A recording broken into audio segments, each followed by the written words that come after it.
Okay. So, kinakabit na natin yung ano guys, mechanism niya. Ayan, may spring. Pakita mo yung spring, Brad. Ayan o.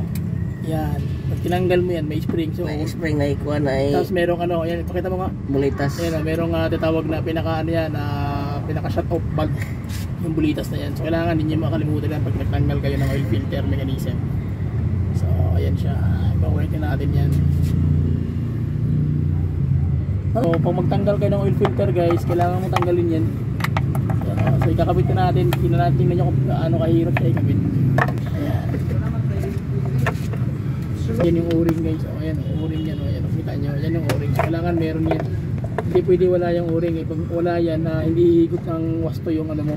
Isa din yan yung o-ring pag hindi nyo napansin na sira na. So, nagkakaroon na tinatawag na delay or misa walang atak kasi walang pressure. Yan ang nagiging cause. Yun, sunpack. Yun.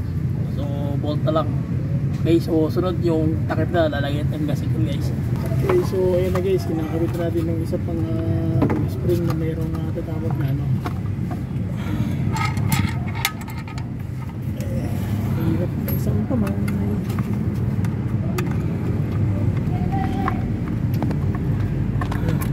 Yun, igo din.